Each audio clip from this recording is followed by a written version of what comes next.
I was talking with Ken Foy earlier this week about the drone attack. Well, we were talking about a number of feuds in Dublin, namely one in Ronanstown and one in Finglas. And we did speak briefly about the, what's happening in Finglas and this drone pipe bomb that had been landed in the wrong individual's garden, which was a kind of a big, story. But it's interesting, and it's Conor Lally who's brought this up in the Irish Times, that he's pointed out that these sort of drone bombs are being used by the Mexican cartels, which indeed they are, against one another, against border agents, and they seem to have developed it, in recent years as part of their much more advanced, you'd like to think, drug war. In the meantime, the Trump administration is talking about using drones, bombs on the cartels and their fight against the cartels. It's a scary phenomenon. And I had actually mentioned to Ken, it is playing out already between Ukraine and Russia. Yeah. They are very much using drones, and it's kind of seen as a new warfare, because you don't obviously need to drive the bombs anywhere. You don't need a human to bring them.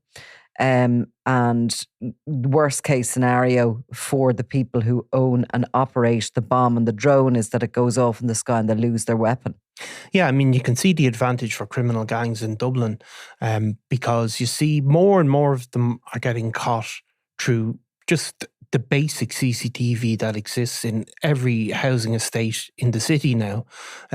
If there's a serious crime occurs, you'll see the guards descend on the estate and they'll call to every single house and ask about every single CCTV. Even if the people don't want to give over the CCTV, they just get a simple warrant and they come back and they seize it. And over time, and it's very painstaking, they can just build up this picture. Now, if you're flying a drone basically up above a house, there's not going to be any CCTV there. It drops in and it drops a bomb. And the level of risk that it requires, because obviously delivering a pipe bomb would be a very, very serious criminal offence.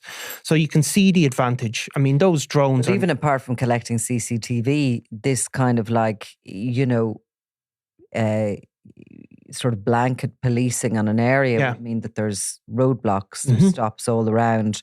So you have to physically get in with said pipe bomb to the area to hit your target. This just cuts all that out. Just literally flying overhead and dump. Yeah, and of course you're right, drones. I mean, there was drone attacks in Moscow in recent times from the Ukraine. It played a feature in the conflict, in the exchange of bombs between Iran and Israel. All of that it's drone controlled. No matter what technology comes to exist, criminals will bend it to their purposes. Pipe bombs, of course, are they're primarily used in Ireland, I suppose, not as a method to kill somebody, but really as a method of intimidation and to cause damage. They can be assembled quite cheaply. As we were talking about earlier, what is a pipe bomb? But it's just basically a piece of pipe bombing with an explosive material in the middle. This one in particular had a timer and a detonator in it. So it's the old story that you have a timing device, and when they plan for it then to detonate the explosion, and the pipe, because of the pressure in the middle of the explosive in the middle of the pipe bomb, when the pipe bomb explodes, the shrapnel from the piece of piping also does damage. So the pipe itself, it's quite a heavy item. Yeah. So it can be, and has been traditionally lobbed through sitting room windows. Yeah. It's, another style of a bomb isn't as easily throwable. No. It's probably a slightly more awkward shape or whatever. These can literally be thrown like sticks, which is why they've been popular. And a lot of people have the skills in making these pipe bombs, kind of a fallback and a leftover from the years of the Troubles in the North, and a lot of the even young terrorists and even from the kind of the dissident organizations have been given training in this. That's one element of it. The drone itself, because not surely every drone could carry a pipe bomb. No, I mean, you have to develop that some way. Well, you'd have to have a powerful drone, obviously. Is the drone a suicide bomber as such a technical? I mean, the drone has to go to its death with the pipe bomb, does it? No, I wouldn't have thought so. Actually, nobody would want it back if it's if it has. Well, yeah. Look, I mean, you don't want to trace back to clearly if you're operating the drone. Yeah, no, I mean, look, that'd be a complex way. Could they trace it? I suppose anything can be traceable, but a lot of the drones would have the ability to drop something off. I don't know if you've seen the delivery services for coffee. The coffee and all. So I remember seeing that years ago. Was it all those years ago that we were sitting at home looking at our computers a lot? Yeah. But some place in the west of Ireland had developed this like random kind of small village, developed this sort of delivery service. Yeah. And they were carrying coffees through the air and delivering them onto people's doorstep, which I don't get because I don't really, at home anyway, buy takeaway coffees. I make them. Yeah. I've never really understood people going out for a takeaway coffee in the morning when they live in a house with a coffee machine or whatever. But there you go. Yeah. Everyone to their own. But yeah, quite amazing. The first time I saw it, I was like, and they were delivering takeaway meals at night and all the rest. And I mean, it's become a reality in parts of America where a lot of the Deliveroo equivalents are done by drone. So a pipe bomb could be dropped and the drone could be returned to its owner. Obviously drones are operated basically on I suppose radio frequencies primarily. So could that be traceable? Well, I suppose it could. Surely, I mean, it is traceable. Yeah, surely. I'm sure it is traceable, but it would be. Or is it everywhere? Would it be in sort of areas around flight zones that it would only be traceable and not? Yeah, I mean, it'd be more complex than. Please, somebody tell us this because no, I don't even know how to Google this while we're talking. So I'm sure somebody out there knows the answer to this sort of conundrum, and it would be very interesting. Are drones traceable? Would the drone have to become a suicide bomber as such in the case where these pipe bombs are being dropped? And also, can could a drone, for example, if this didn't go off, could the drone be traced back to an owner? Is there any sort of I'm sure you could trace a serial number on it and try and find out where it was purchased, probably on Amazon, but. Yeah, look, I mean, I'm sure anything is possible and anything is traceable, but I don't think that's as simple as that. I suppose it shows as well. This attack has come the week after Mr. Flashy is put away behind bars, and some of this basically involves a feud between factions that in the Finglas area. One of them that, led by a guy in his 40s who would have been a very close associate of Mr. Flashy, would have appeared in many of those social media pictures with him. And certainly some of that is to do with the fallout of the jailing of Glenmore, I suppose. Just to say there, this is something related to the Mexicans, right? This was reported back in February when Trump starts to get aggressive about illegal migration and the Mexican, he's going to war really with Mexico before he sort of goes to peace again with them. He's fighting with so many people. By whatever time this podcast goes out, that'll probably be totally outdated. But anyway, it was the Mexican drug cartels were sort of authorizing at that point the use of weaponized drones against US border control agents. Now, that was to do with illegal migration, which I'm sure they're involved in as well. Yeah. Smuggling of people along with drugs. That was reported by the New York Post. And they were memos flying around the US Customs and Border Protection about this. So go back to the situation in Finglas and this being a first in Ireland, and we're talking about this and we're talking about how useful these things would be to drug gangs feuding against one another. How many people would have the ability to create this, to make this? Because we know that the gardaí are very anxious to find the creator of this drone. Well, I mean, there's two things. I suppose you need a skilled drone operator, and arguably that wasn't the case in this case because the pipe bomb got left in the wrong home. It was landed successfully. It was landed successfully in the wrong house. So whether that's to do with the intelligence about the location, but we have had criminal gangs specialising in operating drones into the prisons in Ireland. It's become a huge issue. There's been various methods have been tried to stop it, including I think they're installing these metal nets now above the prisons to stop drones being used. But though, again, that requires a good degree of skill from somebody who's also a drug dealing criminal gang member. So that's one bit that you would have to get. The making of pipe bombs, a lot of it can be done with homemade material, homemade explosives. I wouldn't know exactly how you do it.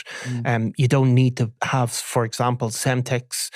Some of the old fertilizer and various other chemical components can be used to do it. Certainly there was a gang in North Dublin that specialised in making them and selling them. There are other people that do it as well. They can be assembled relatively cheaply, and they're certainly untraceable in that sense. I mean, the only bit of it the only thing you really need is that metal casing, which is not complex. Now, this seems to be one of the more professional outfits because obviously there's a lot of these pipe bombs are fake pipe bombs as well, and they're solely used for intimidation. And you ultimately find they're what's described as non-viable devices when they are seized. So people make them and use them as threatening things, really. But this did seem to be a properly constructed one. So that requires a degree of skill, certainly with timing and detonators. But yeah, I mean, the materials themselves are probably findable in relatively simple ways. Like any of these things in gangland, there are people that specialised in all of these areas. For example, there are people that specialise in repurposing weapons, like legally held firearms, for example. There was a gang who were operating, buying replica firearms, buying, airsoft rifles or high-powered airsoft rifles, or buying antique weapons online, restoring them and then selling them on as to criminal gangs. So there's money to be made in anything, and there'll always be somebody who decides to take that route. Now, members of the Defence Forces were brought in. The Explosive Ordnance Disposal Unit were brought in, or what we all used to call the bomb squad, wasn't it? Bomb squad, yeah. They were called in to make the device safe that landed in that home in Finglas, and they carried out a controlled explosion, returning the remains of the device to the gardaí for the full and forensic technical examination. Now, there's a lot of kind of focus on who made it and, this race against time for the gardaí to get to this person who created this. But it would sound a little bit naive to think that you shut down one individual. This is a concept, that has now been borrowed from Mexico. You would hope that it's not going to be used widely, but the possibility of it being used widely is great. Yeah, and I would honestly, a total, I would imagine some of this comes from the use of drones into the prisons, which has become a huge, huge business. And people have, I mean, maybe not huge is the wrong word, but it's become a very, very profitable business. And it is hard to do. So, look, there's. I was saying to Ken the other day there, like, I was in a place that they were making soldiers who'd been injured on the front lines in Ukraine were, they were redeployed to make the drones. And they're making them really easily and in front of you. Now, they are using explosive devices on them, and they're using them in the war, even on the front lines with Russia. There's absolutely, probably now, I don't know, hundreds of clips on YouTube of this sort of stuff. Yeah. So, you know what I mean? This stuff is modern warfare on political and within, the cartels versus the border patrols and all the rest of it and one another. So it would seem there has to be an acceptance that this is a possibility, a viability, that you can't just identify one individual, one gang, get them off the streets and that's the end of it. We'll never hear from this again. I mean, look, this is the reality, and we've spoken about it before. But there's a constant arms race between criminal gangs and the police and the state, and technology, using technology. Technology constantly changes criminality. No matter what technology is created, and we can look at all sorts of basic things like the internet, encrypted phones, some of the 3D printing, which is going to become more a feature of all our lives in the future. Obviously, then the scams using even the use of cryptocurrency as a money laundering tool. And then what happens is the police forces tend to be a little bit behind, for the obvious reasons that something new comes along, and police forces tend to move slightly slower than criminal organisations because they're bureaucratic by their nature. And then they catch up. So we saw that with the encrypted phones. It took how many years? Probably 3 or 4 years before the police forces across Europe caught up and then overtook it. Look, the cryptocurrency is going to become a huge feature of criminality very, very soon, if it's not already. And certainly it is at a very high level. And the use of things like drones. I mean, drones are starting to seep in, but all of those technological things will seep in, and it's an arms race. And I mean, wait till you see the drones being used now to deliver the doorstep instead of the coffees and the takeaway. They'll be delivering the drugs door to door, as opposed to a human being risking getting caught. You say everything changes. I only witnessed there the other day somebody buying drugs from a guy on the street, and he apologized because he only had cash. It's like, what? Yeah. Really sorry. And, the dealer who was selling him was quite cross. That he was getting coins or notes. Coins, cash, it was just like money, basically. Money. And this was annoying. Because you had to carry that around then, as opposed to, I presume there's apps on the phones that you can just Revolut totally. Or whatever. Totally. I mean, that totally is a feature that we don't necessarily explore. And then the other methods of importing, if you were talking about Talbot Street, because we were sitting out there at lunch watching the world go by and watching all sorts go on. But certainly, those tablets that are being sold out in Talbot Street, I mean, where are they coming from? Some of them are coming from industrial drug dealing gangs, but many of them are being ordered on the internet, and it's all sorts of the diversification of that sort of street criminality has changed massively. People smoking the cannabis vapes, all of those things. Yeah, that's the one thing we want to talk about is what we're calling them, the HHC vapes are one of the things that are being sold. We had an email recently from a politician calling for them to be banned. Basically, I don't think they're on a prescribed list of substances. But that's the constant changes. And we saw this, of course, as well back with the head shops, where specific substances were legal until they were made illegal effectively. I mean, that head shop era was absolutely crazy when you think about it. And maybe we should kind of go back and do something around that, link it in with this HHC. Here's a website for somebody who wants to travel with these things, and they're told that they're likely to be allowed in the holiday destinations of Croatia, Slovenia, Spain, Portugal, Malta, Greece, Cyprus, and Ireland. Circumstances regarding new cannabinoids are changing rapidly. Always check the legislation of the country before travelling to avoid getting into trouble.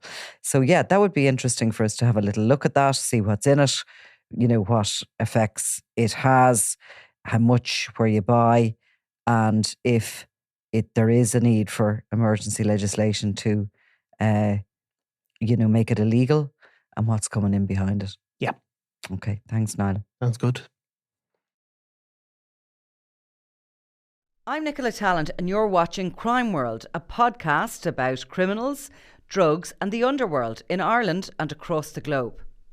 Make sure you subscribe to our channel and turn on notifications so you can be the first to watch all our latest episodes. You can also listen wherever you get your podcasts.